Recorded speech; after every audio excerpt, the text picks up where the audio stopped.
ocurrido hoy en el Congreso tendrá más consecuencias para la política española que para la política venezolana. Desgraciadamente, habría que añadir. Es cierto que la política exterior la marca el gobierno, pero el Congreso de los Diputados puede trasladarle esta presión simbólica y de paso desnudar su anémica fragilidad parlamentaria. El voto del PNV, unido al de Vox y Coalición Canaria, hará prosperar mañana una proposición no de ley del Partido Popular para que el Congreso de los Diputados reconozca a Edmundo González como presidente electo de Venezuela. Eso no significa que el gobierno lo vaya a reconocer. De hecho, prueba de que no lo va a hacer es que el PSOE ha votado en contra. Héroes son todos los demócratas venezolanos. Edmundo es algo más. Es el electo por los héroes. Y no reconocerlo es abandonarlo, a él y al pueblo que lo votó. Lo que está en juego es más que el destino de un hombre, es la vigencia de un mandato y lo vamos a defender. La diputada del Partido Popular, Cayetana Álvarez de Toledo, defendiendo la proposición no de ley del Partido Popular, esta tarde en el Congreso de los Diputados. Ganará la votación mañana parco consuelo para la oposición venezolana, que hoy trata de recomponerse de la noticia de que el líder que debía jurar como presidente el 10 de enero, porque fue quien ganó las elecciones, si bien está a salvo, ha puesto un océano de por medio. No va a ser reconocido aún por el gobierno español, por más que se lo pida el Parlamento, y a cambio el Congreso no va a reconocer la dudosísima labor de Zapatero, que si tiene una interlocución privilegiada con el régimen dictatorial de Maduro es porque es uno de sus principales legitimadores. Uno de los pocos que le quedan ya, incluso en la izquierda iberoamericana. Pero en lo que se refiere a la política sí ha ocurrido algo trascendente. Hoy ha sido el PNV quien ha abandonado al gobierno, cuya mayoría parlamentaria se ha extinguido por completo ya. Justo el día en que las cuentas del Estado inician su tramitación.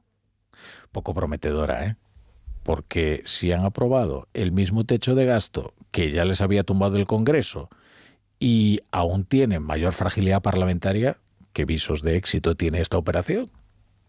Bueno, escuchen a Aitor Esteban, portavoz de los nacionalistas vascos. Nosotros tenemos claro que vamos a estar siempre frente a la represión, frente a la dictadura, frente al oscurantismo y, por lo tanto, vamos a estar frente a Maduro. Y a Maduro, desde luego, no se le puede dar ni un centímetro.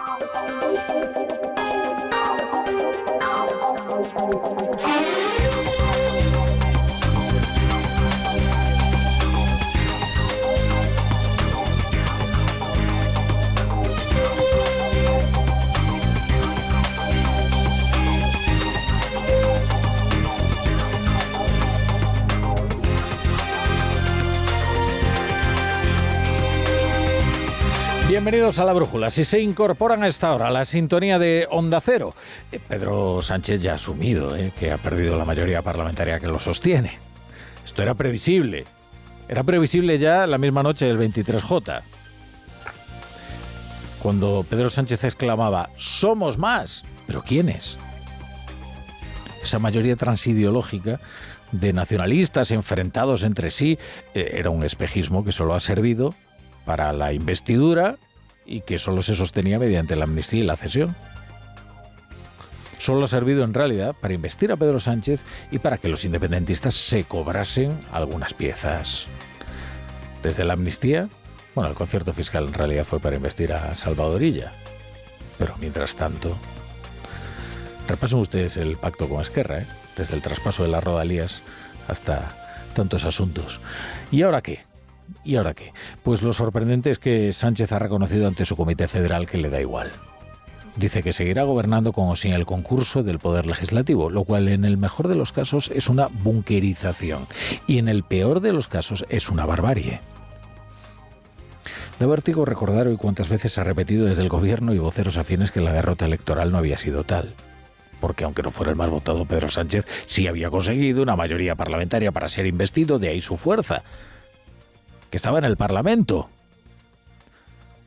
Ahora que no tiene ni la victoria electoral ni la mayoría parlamentaria, lo único que lo sostiene la Moncloa es que las mociones de censura en España requieren de la presentación de un candidato alternativo. Pero no goza ni de la fuerza de las urnas ni de la fuerza del Parlamento. Así que cabe preguntarse, ¿esto es gobernar? No lo es. Lo sorprendente es que los varones socialistas recibieran esa frase de que continuará este gobierno, tiene una larga vida y continuará gobernando con el concurso o no del Poder Legislativo, que recibieran esa frase con tal complacencia. Desde luego a los socios o ex-socios parlamentarios del gobierno esto les ha chirriado, aunque solo sea por la prepotencia y la arrogancia de quien la esgrime. Si nos había dicho que toda su fuerza y legitimidad residía en el Parlamento, y hoy asegura que el Ejecutivo puede prescindir del Poder Legislativo sin dejar de llamarse gobierno. Lo que sorprenden son las palabras de Sánchez. Yo no sé si se las escribió un equipo nuevo y se las encontró de sopetón y... Creo que es una frase desafortunada, pero yo creo que sería bueno que el Partido Socialista recuerde que este gobierno nace y es gracias a una mayoría plurinacional. ¿Forman parte de una situación de prepotencia o de cutrería? Prescindir completamente del Parlamento es muy difícil, y sobre todo de los partidos políticos con los que has llegado a un acuerdo.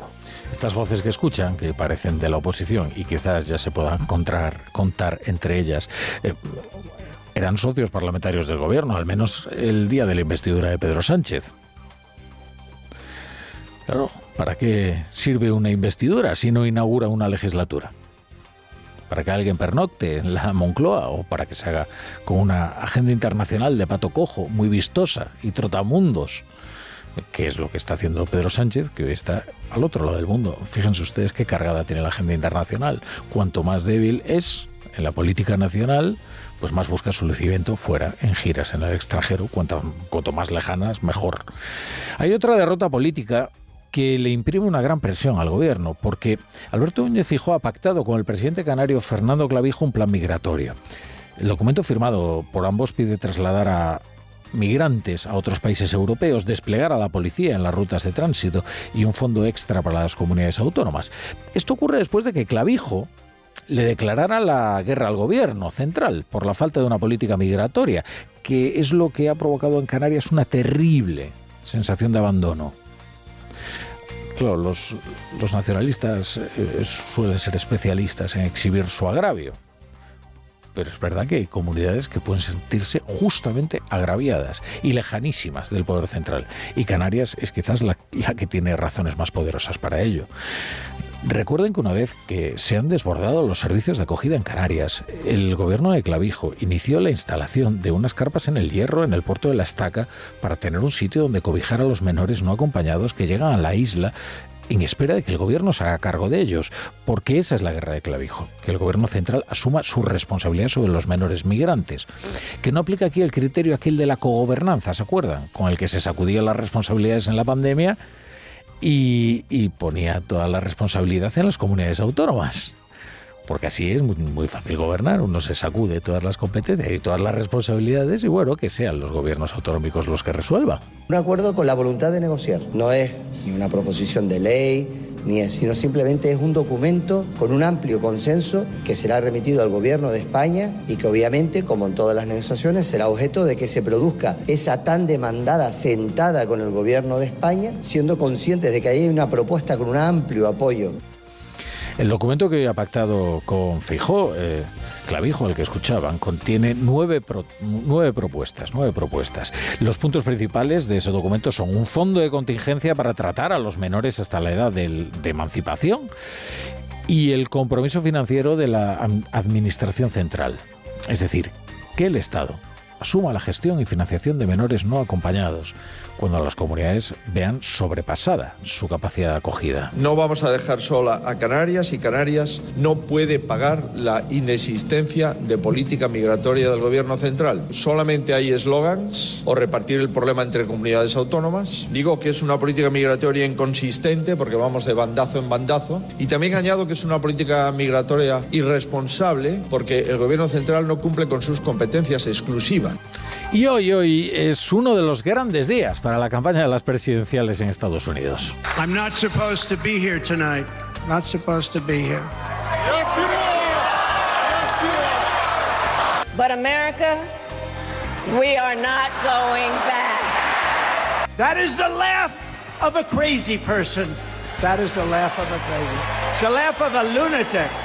Just imagine Donald Trump with no guardrails and how he would use the immense powers. Pero ya ven ustedes cuál es el tono de los mítines de campaña. Ahora verán el cara a cara. Los candidatos Kamala Harris y Donald Trump se enfrentan a su primer cara a cara televisivo con las encuestas al filo.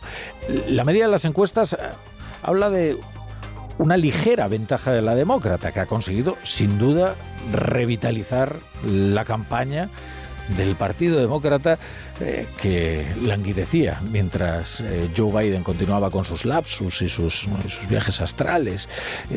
Claro, es verdad, ha revitalizado la campaña, ha devuelto una cierta ilusión, pero parece que se ha estancado. Al menos es lo que dicen las encuestas. Bueno, la más reciente de The New York Times, de este fin de semana, le da a Donald Trump una ventaja de un par de puntos. En cualquier caso, en el filo de la navaja. Porque no el que tiene más votos tiene por qué ganar las elecciones, como el propio Trump puede atestiguar.